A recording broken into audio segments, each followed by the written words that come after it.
Contoh, saya pernah mendengar bahwa Peggy akan siap jadi saksi untuk kasus Vina. Nah, ini blunder bagi dia. Penyidikan boleh dihentikan oleh pra-peradilan, tapi penyelidikan tidak akan pernah berhenti. Tidak ada limitasinya. Lebih bagus kita ya, melepaskan 1.000 ya, yang diduga sebagai tersangka daripada menahan seseorang yang tidak terbukti melakukan perbuatan tindak pidana.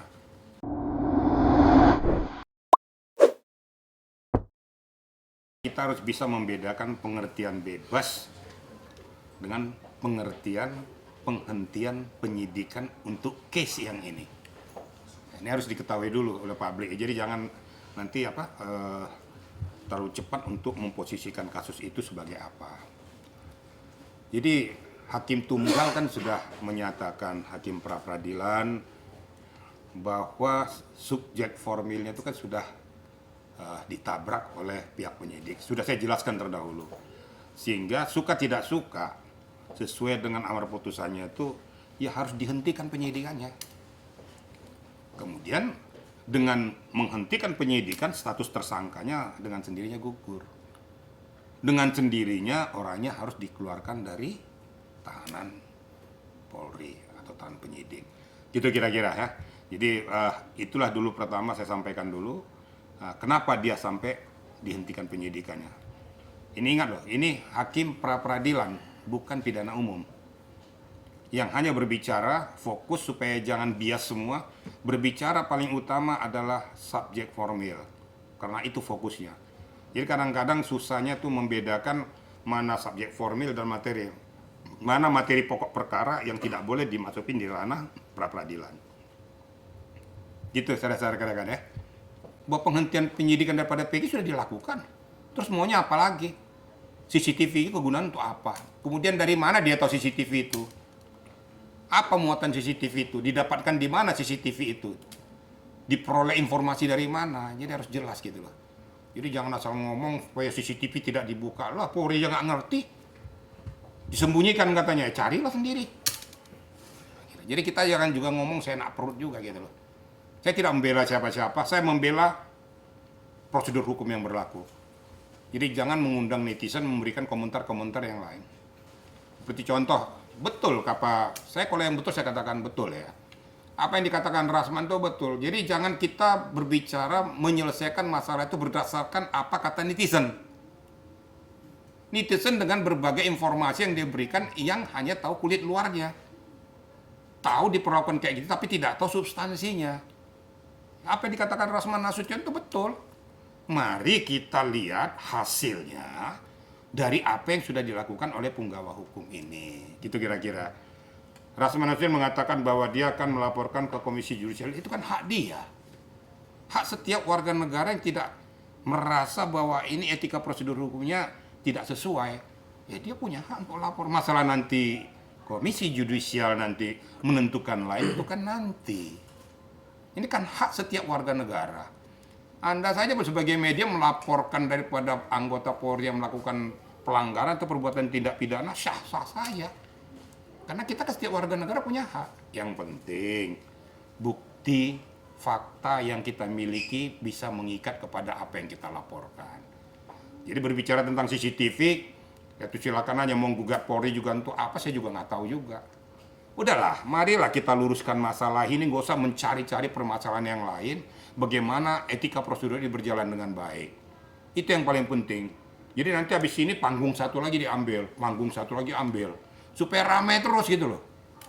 Padahal substansi masalah di pointer Eki dan Vina. Kok merembet kemana-mana, lama-lama nanti tiang jemuran pun nanti dilaporkan nanti. Saya kalau ngomong apa dari saya ngomong terbuka-terbuka aja. Ya, tolonglah, apalagi pemerhati hukum itu berbicara dengan etika prosedur hukum. Kamu kan diajarkan untuk berbicara tentang hukum, berbicara tentang etika prosedur hukum, berbicara tentang undang-undang, itulah yang dibicarakan. Jangan berbicara di luar etika prosedur itu. Supaya masyarakat diberikan pencerahan dan edukasi yang baik gitu loh. Bagaimana penyelesaian kasus Eki dan Vina ini selesai? Ya kita dudukkan saja, kita bantu. Supaya ini bisa selesai dengan baik dan sempurna. Mungkin itu yang dapat saya sampaikan pada rekan-rekan ya. Pak, soal ada kemungkinan Peggy itu bisa ditersangkakan lagi. Nah, tanggapan Bapak sebenarnya bisa seperti itu. Baik, saya sudah tahu ya. Ada beberapa pemerhati termasuk Pak Rianto juga mengucapkan itu. Jadi begini ya, mungkin karena ulasan itu sepotong-sepotong ya.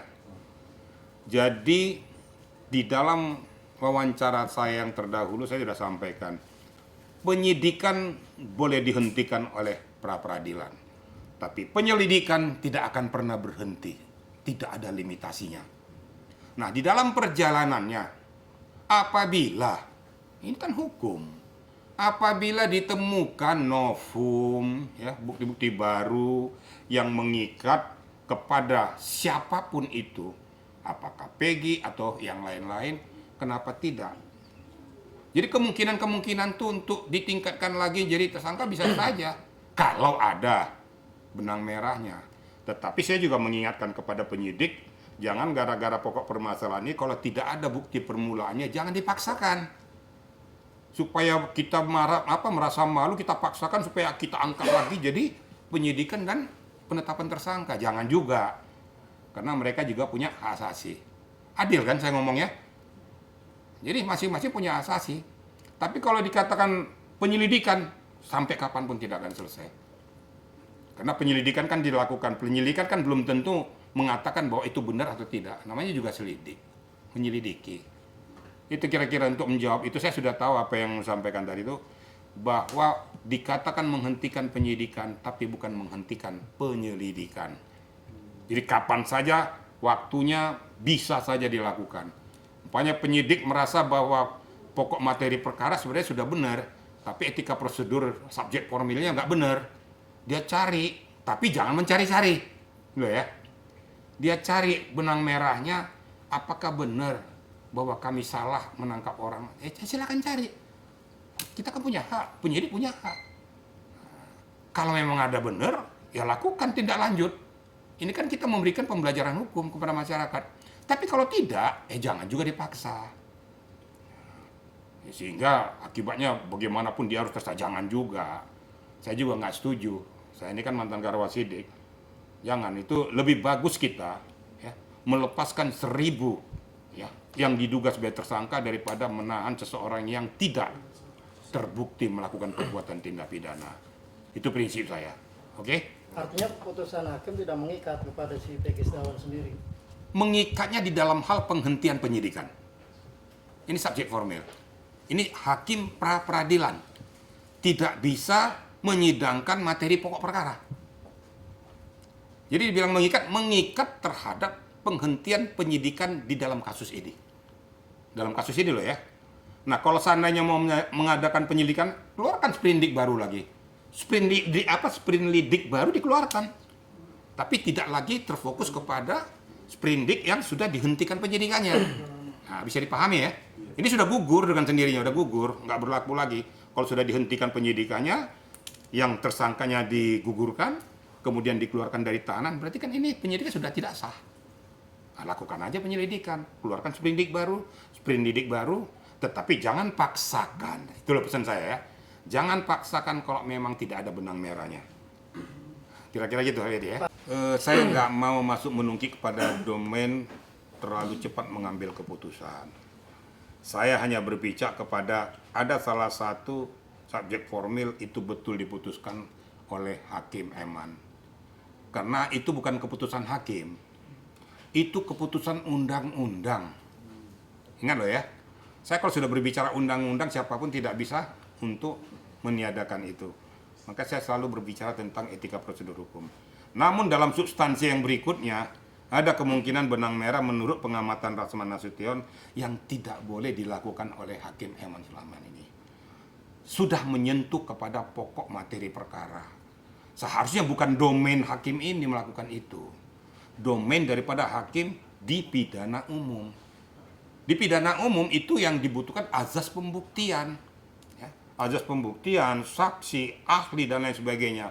Itu yang berlaku di pidana umum. Tapi kalau di dalam subjek formil, saya menyetujui itu. Pada dalam hal yang lain itu, menurut hemat Rasman Nasution seperti itu, ya sepertinya seperti itu gitu loh. Jadi jangan kita gebiah-huya untuk memutuskan segala keputusan sesuai dengan apa yang kita tahu, tapi juga mau menegakkan hukum, jangan jadi menabrak hukum. Tapi saya tidak mengatakan bahwa dia salah, nanti biarlah komisi judisial yang menentukan dia salah atau tidak. Kira-kira gitu ya. Pak, sebagai purnawirawan, seperti apa mungkin prosedur dalam kepolisian ketika melakukan kesalahan kemarin, menetapkan tersangka ternyata di pra-peradilan kalah, itu siapa yang harus bertanggung jawab? Penyidik atau atasnya lagi Kapolda atau siapa? Baik, terima kasih ya. Jadi ini kan namanya proses ya. Apapun alasannya atasan penyidik ya harus bertanggung jawab. Kenapa sampai etika prosedur ini terlampaui, terabaikan, alfa atau trader? Nah, ya. Penyidik itu di tataran pelaksana langsung. Tentunya segala hasil berita acara pemeriksaan ini kan pasti akan dilampirkan ke atas, yaitu ke atasan penyidiknya. Nah, dia juga harus turut bertanggung jawab tentang permasalahan ini, termasuk di reskrimnya. Bertanggung jawab, kenapa sampai seperti ini? Itu atasan penyidik namanya. Saya juga orang reserse.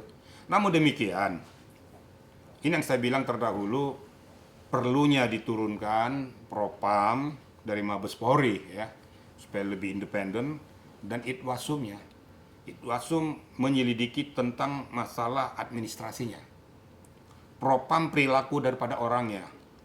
Apakah mereka melanggar etika prosedur itu atau orangnya abuse of power, itu nanti akan ditentukan dari hasil Propam dan Itwasum. Tapi sebaiknya turun, dan saya yakin pasti akan turun. Kenapa? Untuk mencermati peristiwa yang sudah carut-marut ini.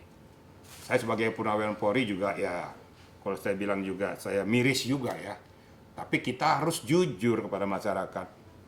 Nggak usah malu bahwa kita salah menerapkan itu. Tentunya salah menerapkan saja formil. Tapi untuk menentukan orangnya saya tidak berani ngomong. Saya off the record, kenapa? Karena yang menentukan dia tersangka atau tidak, dia pelakunya tidak, adalah keputusan hakim di pengadilan. Maka saya selalu mengatakan, tolong siapapun kita ini, mau pemerhati kayak mau siapapun dia, jangan jadi hakim jalanan. Ini yang paling penting. Nah, para pengacara-pengacara pada PG ini juga jangan juga gebiahuya semua. Heforia. Sebagai contoh, saya pernah mendengar bahwa PG akan siap jadi saksi untuk kasus Pina. Nah, ini blunder bagi dia. Kenapa saya katakan blunder? Dia siap jadi saksi di dalam peristiwa Pina. Loh, berarti kau tahu dong. Kalau seandainya kau tidak mengerti, tidak mengetahui, kenapa kau bilang siap jadi saksi? Saksi apa kamu? Berarti ini perlu diteliti oleh penyidik. Kamu mengeluarkan kata-kata supaya kau euforia, supaya kau dilihat orang, saya siap jadi saksi. Loh, saksi apa kamu? Apa yang mau kau ceritakan kepada penyidik tentang pokok permasalahan Eki dan Vina? Sementara kau mengatakan, saya ada di Bandung, saya tidak tahu peristiwanya. Terus sekarang kau siap jadi saksi. Ini yang saya katakan blunder tadi.